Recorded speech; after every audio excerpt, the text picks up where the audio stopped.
ओम शांति। आज 21 सितंबर 2022 आज की साकार मुरली रंगीन बड़े बड़े अक्षरों में पढ़ें, सुने और मंथन करें। मीठा मीठा बाबा कहते, मीठे बच्चे, बाप है गरीब निवास, बाप है गरीब निवास। तुम गरीब बच्चे ही बाप से ज्ञान की मुट्ठी ले, ज्ञान की मुट्ठी ले साहूकार बनते हो। बाप तुम्हें आप समान बनाते, बाप तुम्हें आप समान बनाते हैं।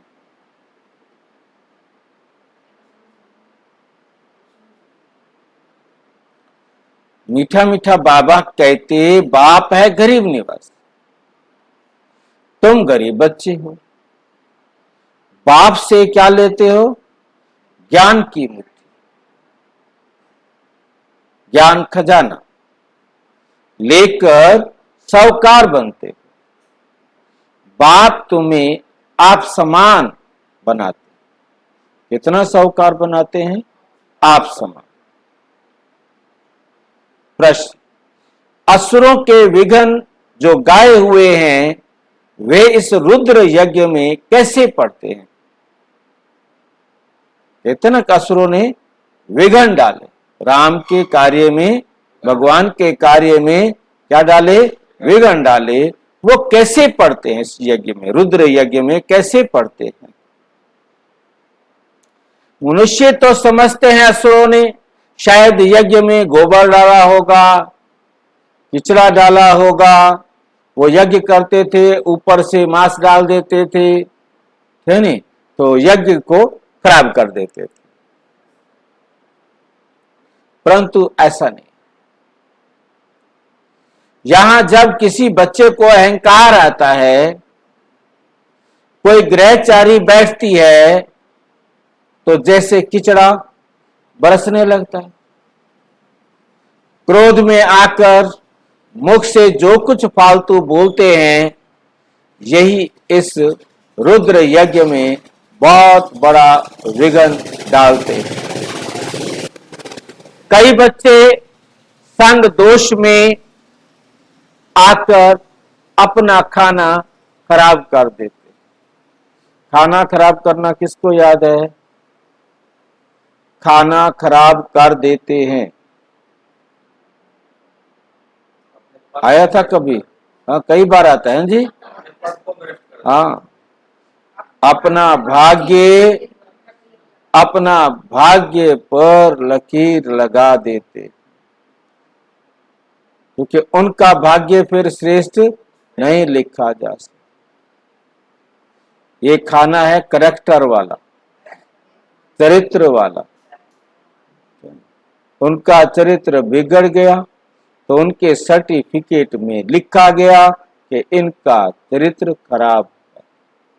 स्कूल से सर्टिफिकेट मिलता है नहीं, करैक्टर सर्टिफिकेट। हाँ जी, हाँ, तो उसका करेक्ट, उसको फिर आगे कहीं एडमिशन नहीं।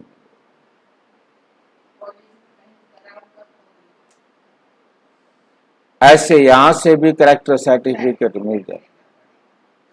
माया थप्पड़ मारकर इनसॉल्वेंट बना देती है, दिवाला निकाल देती है।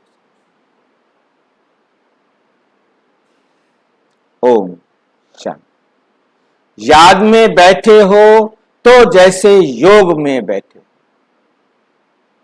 हर एक जानते हैं कि हमको तमो प्रधान से सतो प्रधान बनना है। यह है गुप्त मेहनत, इसमें कोई बड़ाई की बात नहीं। बाप कितना निरहंकारी रहते हैं, जिसमें प्रवेश करते हैं वे भी कितना निरहंकारी है। प्रजापिता ब्रह्मा के कितने ढेर बच्चे हैं, चलन कितनी साधारण है, जैसे घर में बड़ा बाबा चलते हैं, निराकार के लिए भी कहा जाता है, निराकार के लिए भी कहा जाता है, निरअहंकारी है। शिव बाबा कैसा है?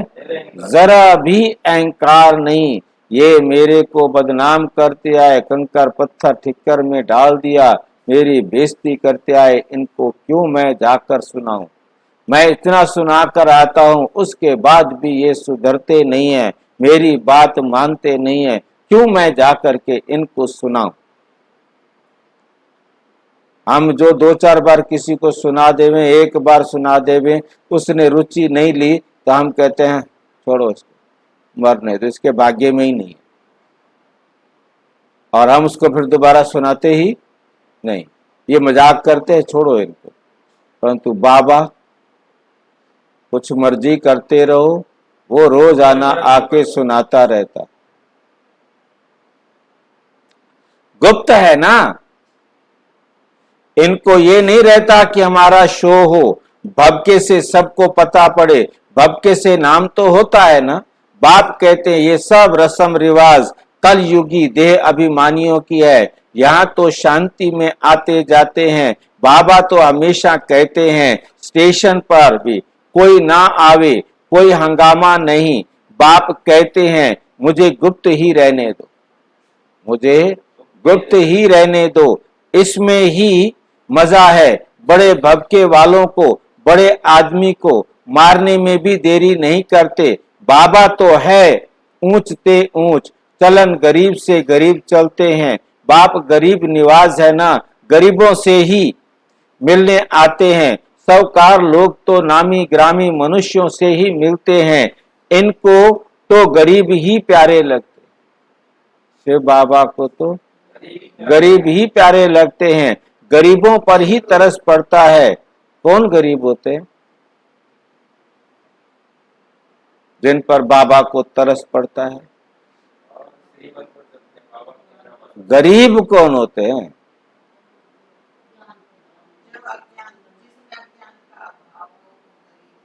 जिसमें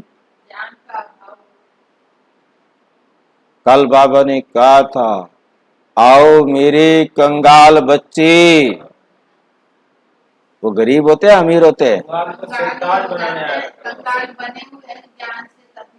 कल बाबा ने कहा कंगाल बच्चे आओ, इतने नशे से कहते हैं। फिर कहते हैं बच्चे भी समझते हैं कि हम कंगाल हैं। किससे कंगाल हैं? चरित्र से कंगाल हो गए, सातों गुणों से हम क्या हो गए हैं? कंगाल हो गए। और बाबा आकर हम कंगालों को सिरताज बनाते। गरीबों पर ही तरस पड़ता है तो बाप गरीबों पर तरस खाते हैं। क्या तरस खाते हैं? ज्ञान की मुट्ठी भर दे देते, ले जाओ। मुट्ठी किसे कहा जाता है? याद आता है? जैसे लड्डू को दबा दबा कर ना गोल बनाते हैं, मतलब उसको टाइट कर देते हैं ना, ऐसे ही बाबा भी ज्ञान की मुट्ठी देते हैं, मतलब थोड़े से में बहुत ज्यादा मिल जाए। तो तुम साहूकार बनो। क्या बनो? अब साहूकार बनो। साहूकारों का ठहरना मुश्किल है, दरकार ही नहीं, जरूरत भी नहीं इस ज्ञान मार्ग में। गवर्नमेंट को तो धनवान लोग बहुत मदद करते हैं ना, नामी ग्रामी है ना, वहां तो बहुत दान करने वालों का नाम अखबार में आता है कि इसने इतना दान किया, अखबार में निकाला जाता है। और यहां गरीब दान करते हैं तो अखबार में डालना चाहिए। चावल की मुट्ठी देकर फिर महल ले लेते हैं। बाप गरीब निवाज हुआ, सबसे मिलते जुलते रहते हैं। बड़ा आदमी मसाला बेचने वाले से मिलेगा ही नहीं, बड़ा आदमी मसाला बेचने वाले से, छोटे मोटे लोगों से नहीं मिलेगा। यहाँ तो है ही गरीब, उन्हों को ही साहूकार बनाना है। बाप तो है गुप्त, गरीब ही बाप से अपना वर्षा कल्प पहले माफिक ले लेंगे। ड्रामा में नूंद ही है, साहूकार तो बलि चढ़ ना सके। हाँ, इनको शिव बाबा को कोई वारिस बनाए तो कमाल कर दिखावे। शिव बाबा को क्या बना लेवे? अपनी सारी जायदाद का मालिक बना देवे। बाप कहते हैं मैं आता ही हूं साधारण तन में, गाया हुआ है निराकार निरहंकारी, गाते भी है ना गोदरी में लाल देखा, गोदरी में करतार देखा।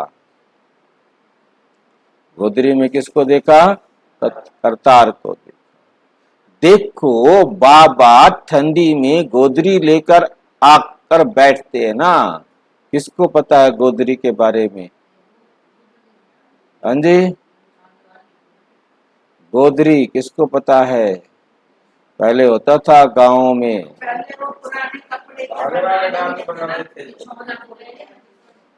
रजाई जैसी। बस बच्चे क्या करते थे, चूल्हे के पास रजाई पहनकर ही आकर बैठ जाते थे। खराब होती है तो होने दो, उसको बोलते हैं गोदरी, है नहीं? चद्दर शाले तो होती नहीं थी, है नहीं? वही गोदरी उठाई और पहनकर चूल्हे के पास आकर बैठ गए। मिट्टी में लिथड़ने दो, धोती रहेगी माँ, धोती रहेगी दादी, है नहीं? बिल्कुल काली हो जाती थी, वाह, उसी को पहने रखते। बनाते तो हैं, मतलब कहने का यह है कि वो गोदरी तब हुआ करते थे, तब ये शाले गरम गरम कपड़े, इतने स्वेटर, इतने सब कुछ नहीं होते थे। मोटा कपड़ा होता था खादी का, जो भी है, मतलब समझना है, वो गोदरी पहन करके ही कहीं भी चले जाएं, पड़ोसी के घर में भी चले जाएंगे, वहां जाके बैठ जाएंगे, क्योंकि रजाई रुजी तो ठंड से तो बच रहा है ना, क्या करे। देखो बाबा ठंडी में गोदरी ले आकर बैठते हैं। थोड़ा मुरली सुनाने के लिए भी बाबा क्या पहनकर बैठते थे? गोदरी पहन करके बैठते हैं ना। पतित पावन बाप को कोई जानता नहीं, तो गोदरी में क्या देखा? करतार लाल। बाबा बैठ समझाते हैं कि हे भारतवासी बच्चों, तुमको स्वर्ग का मालिक किसने बनाया? लक्ष्मी नारायण के चित्र भी यहाँ रखे हैं। यहाँ तुम अविनाशी ज्ञान रतन प्राप्त कर और दान करते हो, तन मन धन सब समर्पण करते हो, तो इसका एवजा मिलना चाहिए। अज्ञान काल में भी बहुत दान करने वाले बड़े आदमियों के पास जन्म लेते हैं। यहाँ तुम बाप के आगे सरेंडर करते हो, तो पिछाड़ी में जो साहूकार बनते हैं उनके पास आकर जन्म लेते हैं। फिर तुम वहां महल माड़ियां बनाएंगे। दुनिया तो ये होगी, दुनिया तो यही होगी। वैकुंठ कोई छत में थोड़ा ही रखा है, आकाश में थोड़ा ही है कहीं वैकुंठ। पूछो तुम्हारा बाप कहां गया? किसी पूछो जिसका बाप मर गया हो, उसको पूछो तुम्हारा बाप कहां गया? कहेंगे काशीवास किया, मुक्ति को पाया, अर्थात स्वर्ग पधारा। पर तो अब तुम समझते हो मुक्ति और जीवन मुक्ति किसको भी नहीं मिलती। काशी में चला जाए चाहे कहीं भी चला जाए, सब यहां ही आते जाते हैं। कर्म अनुसार एक शरीर छोड़ दूसरा लेते हैं। बाप कर्म अकर्म और विकर्म की गति समझाते हैं। रावण राज्य में जो भी कर्म मनुष्य करते हैं वे विकर्म बन जाते हैं। जो भी कर्म मनुष्य करते हैं वो क्या बन जाते हैं? क्यों? देह अभिमान में करते हैं। बालिग अवस्था में ही हिसाब किताब बनता है। छोटे बच्चे का कुछ जमा नहीं होता। छोटे बच्चे को पता ही नहीं है मैंने क्या करना है और क्या नहीं करना।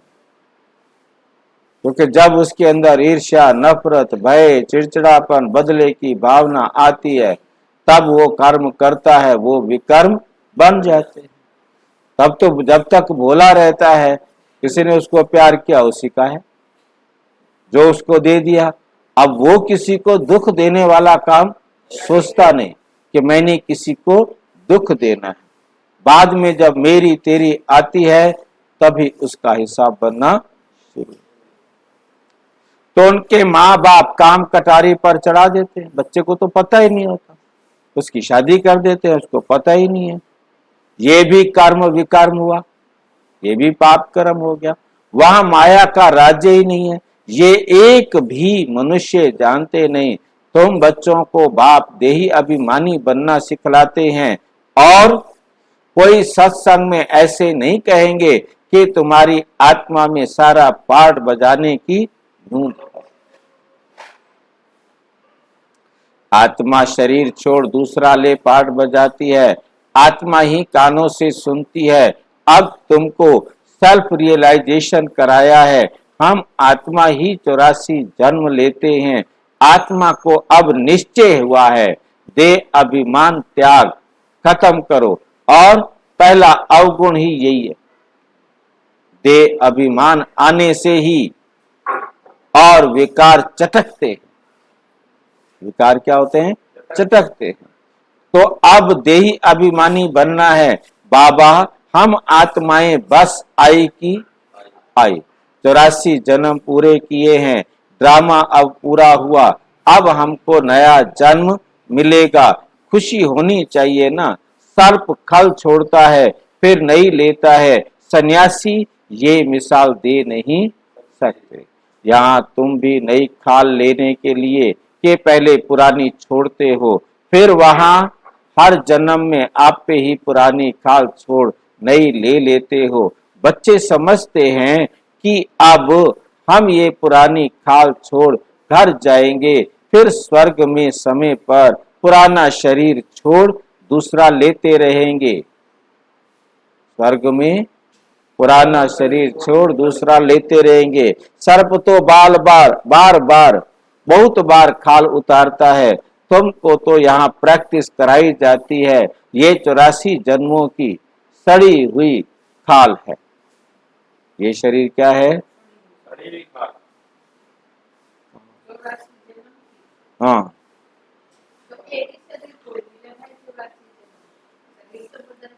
बना हुआ तो 5 तत्वों से है।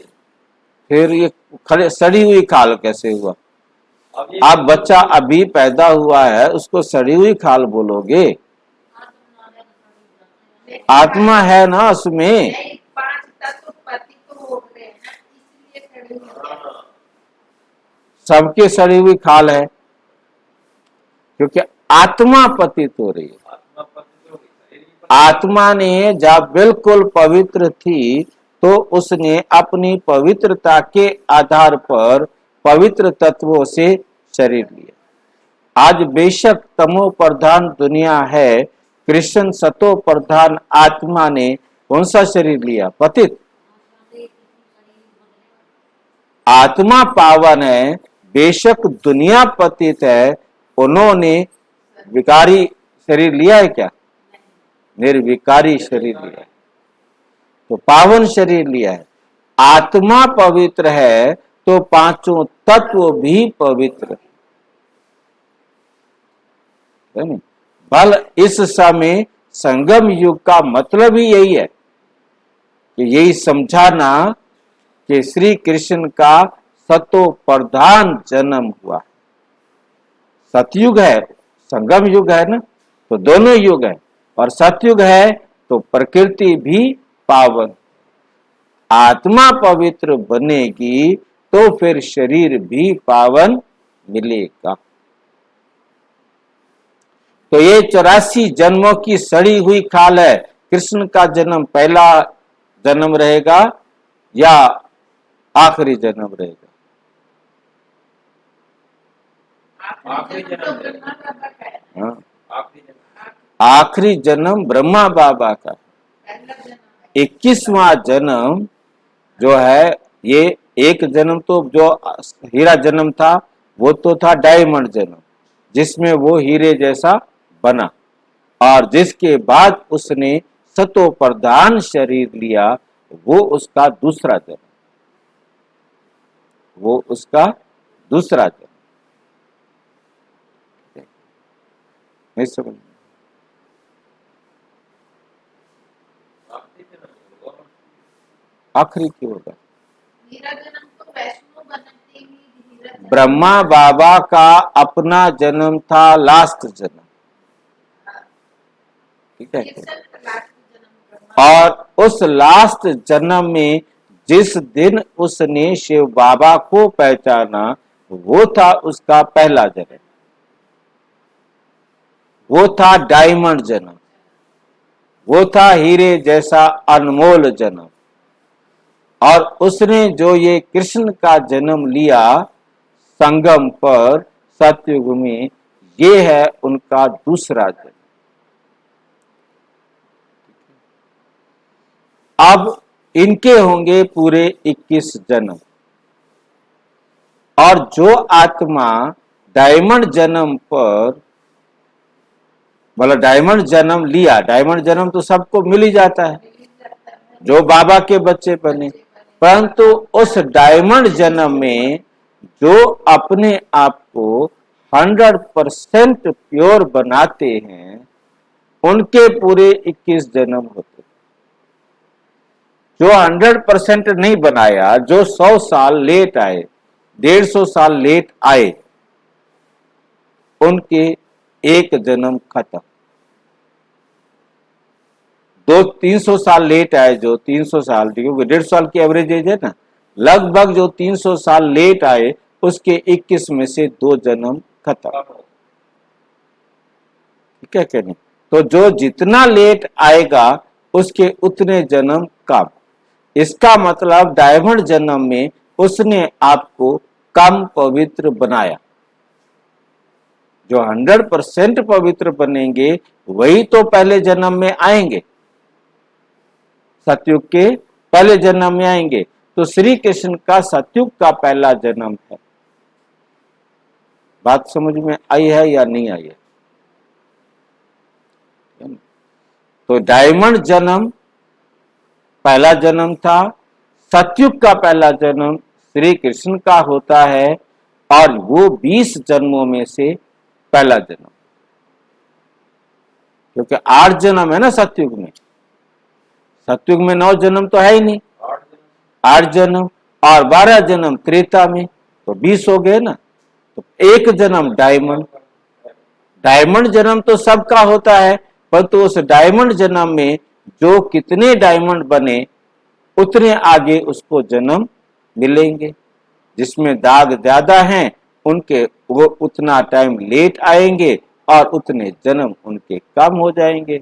उतना समय वो वहां परम धाम में, परम अवस्था में विश्राम करेगा।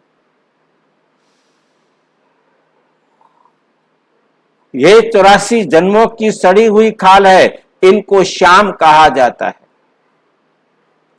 चमड़ी शरीर काली, तो आत्मा भी काली।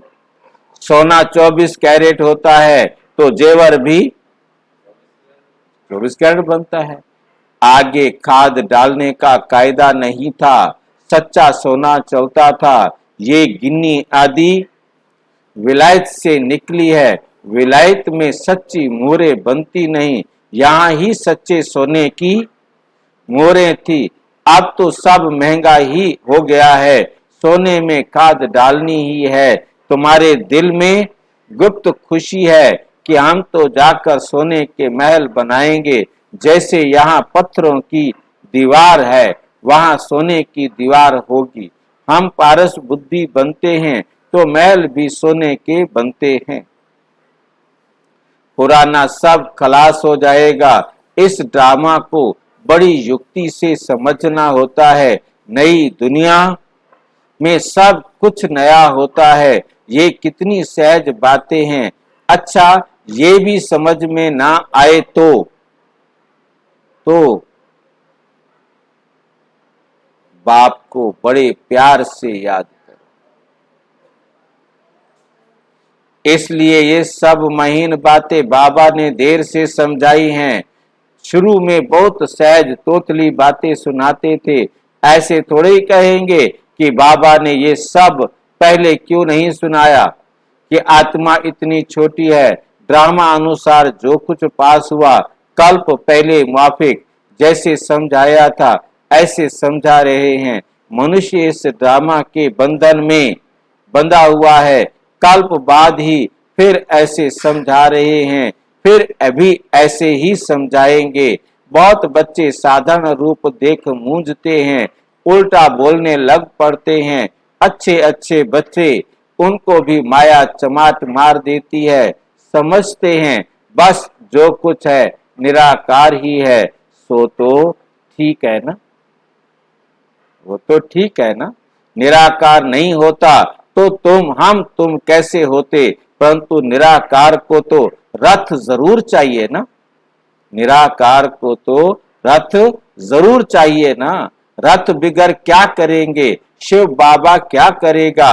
रथ में आए तब तो तुम उनसे मिलेंगे। तुम्ही से सुनूं, तुम्ही से बैठूं, तो रथ जरूर चाहिए ना। अच्छा, साकार बिगर निराकार को याद करके दिखा। भाई ब्रह्मा बाबा नहीं है तो शिव बाबा को याद करके दिखाओ।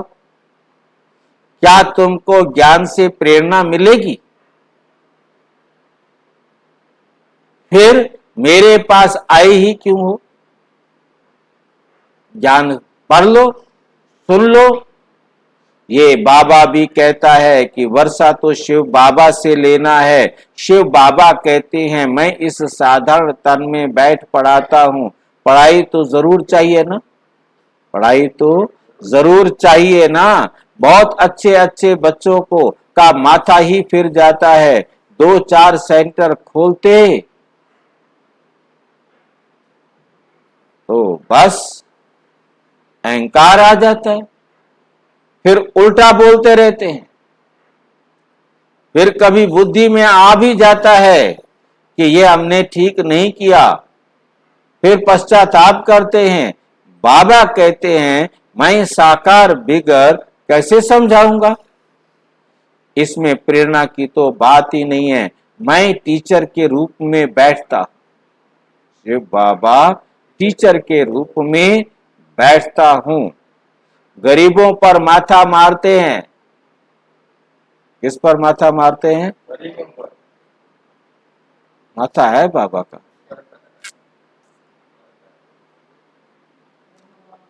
अनपढ़ को पढ़ा।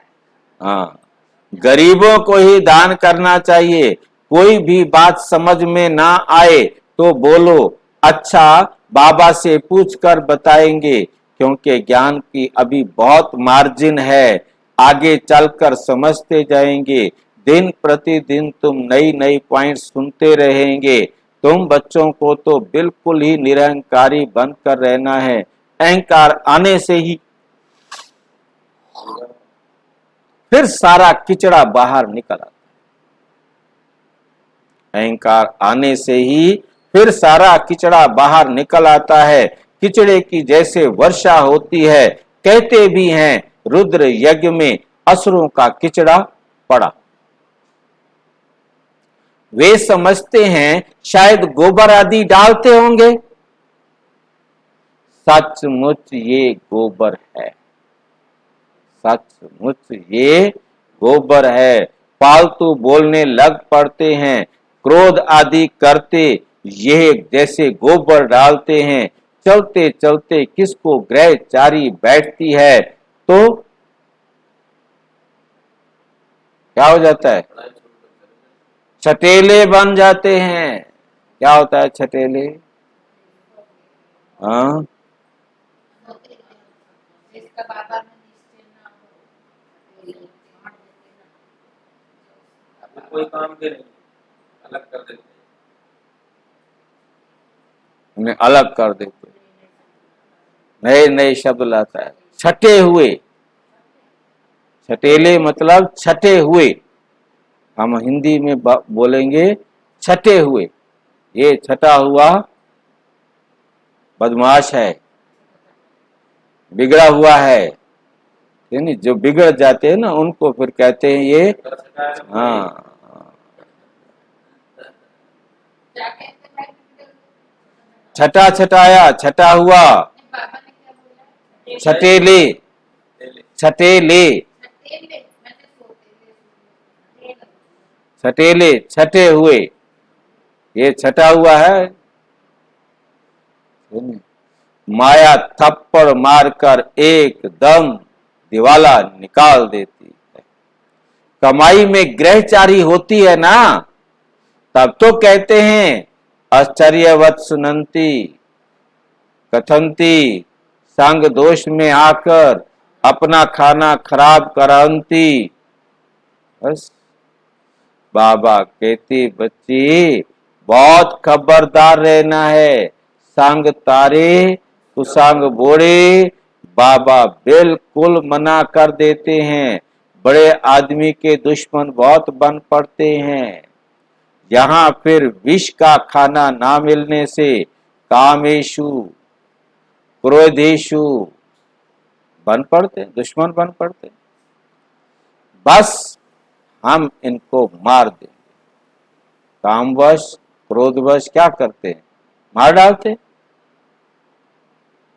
बाप तो कहते हैं काम तो तुम्हारा दुश्मन है, तुम पावन देवी देवता थे, अभी कहते हो कि हम पतित दुखी हैं। बाबा कहते हैं इस ज्ञान यज्ञ में असुरों के विघ्न बहुत पड़ेंगे, शुरू से ही पढ़ते आए हैं। मुख्य है ही पवित्रता की बात, तुम पुकारते भी हो कि हे पतित पावन आओ, तो अब आए हैं पावन बनाते हैं। फिर क्यों पतित बनना चाहते हो, फिर क्यों पतित कर्म करते हो। विकार पर ही शुरू से झगड़ा चलता है। बच्चियां भी कहती हैं हमको तो बाप से वर्षा जरूर लेना है, कुछ भी हो जाए बाप क्या करेगा, क्या करेगा बाप,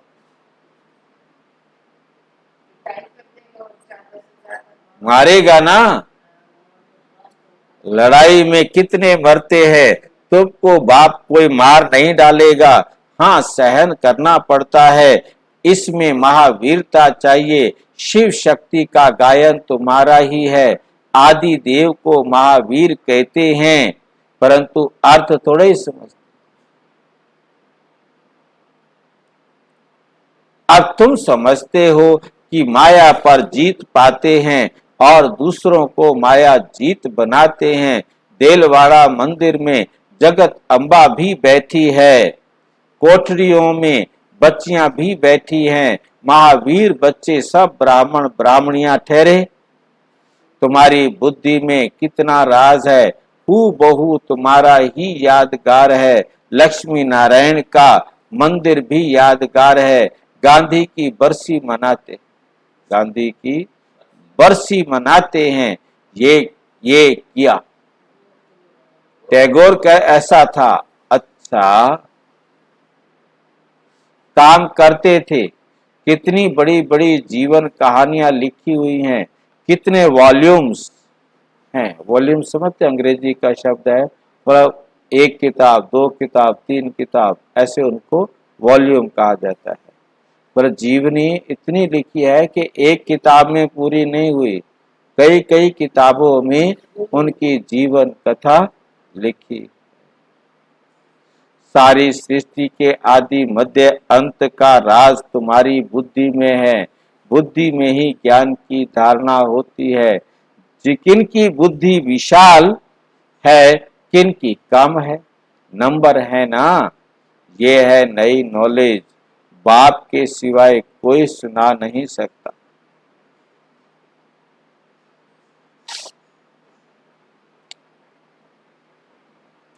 इस बाप पर बलि चढ़ने से तुमको स्वर्ग का मालिक बना देते हैं। बेहद का बाप पतित दुनिया, पतित शरीर में आकर बच्चों के लिए कितनी मेहनत करते हैं, तो जरूर बच्चों को बलि चढ़ना पड़े। वे शिव बाबा तो है ही निराकार, दाता है ना। कहते हैं शिव बाबा हम आपको पैसे भेज देते हैं मकान बनाने के लिए, मैं तो निराकार हूँ तो जरूर ब्रह्मा द्वारा ही बनाऊंगा, डायरेक्शन देता हूँ तुम्हारे लिए बनावे। हम तो आए हैं थोड़े समय के लिए, फिर निर्वाण धाम में चले जाएंगे। कितना प्यार से बैठ समझाते हैं, कितनी सहज बात है। देह सहित देह के सब संबंध त्याग, देह के सब संबंध त्याग, क्या करो, एक बाप को याद करो। चाहे तो स्वराज्य पाओ, चाहे प्रजा पद पाओ, तुम्हारे पुरुषार्थ पर है। एक एक राजा रानी के पास प्रजा कितनी लाखों के अंदाज में आती है। ये ज्ञान तो ढेर सुनेंगे। आप समान बनाने की मेहनत करनी है, पावन यहाँ बनना है। तुम जानते हो पतित पावन बाप आया हुआ है, कल्प पहले माफी, कल्प पहले माफी। हमको समझा रहे हैं, बाबा ने राज्य दिलाया था, रावण ने छीन लिया है। हार कैसे हुई है, फिर जीतना कैसे है, ये भी बुद्धि में है।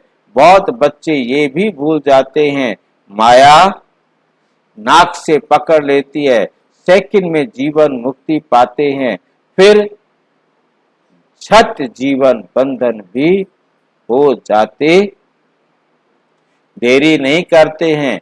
बाप कहते हैं बच्चे खबरदार रहो, तुम रूप बसंत बन, क्या बनो, रूप बसंत बन। सदा मुख से रत्न ही निकालो, किचरा सुनना भी नहीं चाहिए।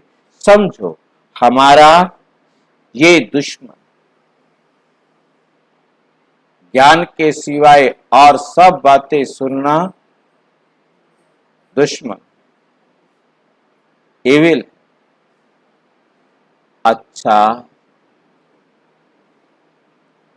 मीठे मीठे सिक्की लधे बच्चों प्रति माता पिता बाप दादा का याद प्यार और गुड मॉर्निंग।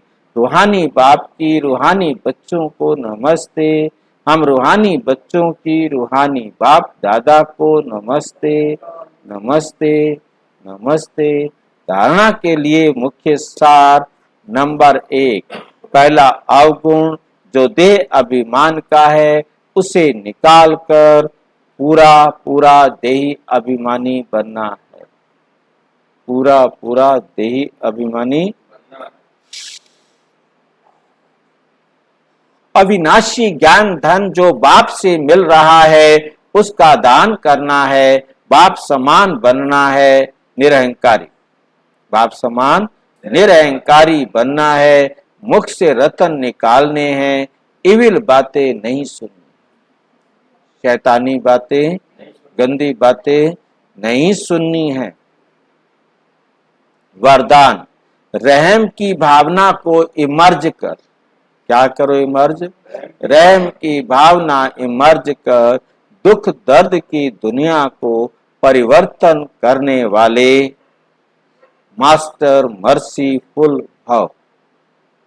रहम क्या होता है, रहम करना क्या, तरस करना क्या, क्या करें हम, किसके ऊपर रहम करना होता है। उसको बाप का परिचय देना, यही रहम करना है। उसको अच्छा रास्ता बताना, आत्म यही की रहम दृष्टि से करना देखना, आत्मा में मेरे पास समझ रहम की भावना अर्थात उससे स्वर्ग के लायक दुखों से मुक्त होने वाला बना, वहां का रास्ता दिखाना। दुख दर्द की दुनिया को परिवर्तन करने वाले मास्टर मर्सीफुल भाव। प्रकृति की हलचल में जब आत्माएं चिल्लाती हैं मर्सी और रहम मांगती हैं, तो अपने मर्सीफुल स्वरूप को इमर्ज करो।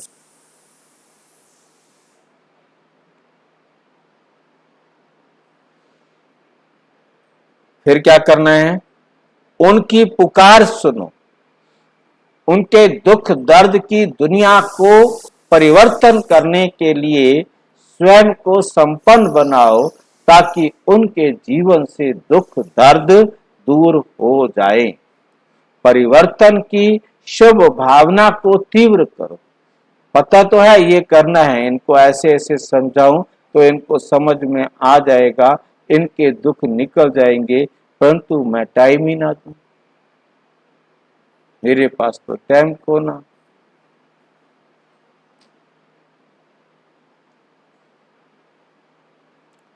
परिवर्तन की शुभ भावना को तीव्र करो। अपने आप के संपन्न बनने से ये दुख की दुनिया संपन्न समाप्त हो जाएगी। इसलिए स्वयं प्रति, चाहे सर्वात्माओं के प्रति,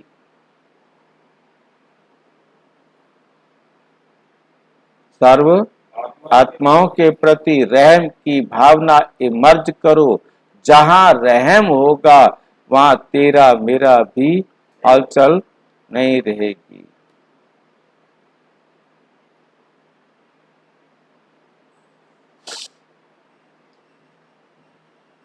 स्लोगन: ज्ञान और योग दोनों पंख मजबूत हों तो उड़ती कला का अनुभव कर सकेंगे। इसका ज्ञान और योग का, दोनों पंख हाँ, ये दोनों पंख मजबूत हों तो उड़ती कला का अनुभव कर सकेंगे। अच्छा, विस्तार से जानने के लिए प्रजापिता ब्रह्मा कुमारी ईश्वरीय विश्वविद्यालय के किसी भी सेवा केंद्र पर संपर्क करें, और यदि कोई प्रश्न हो तो 9213106986 पर केवल व्हाट्सएप करें, फोन नहीं। ओम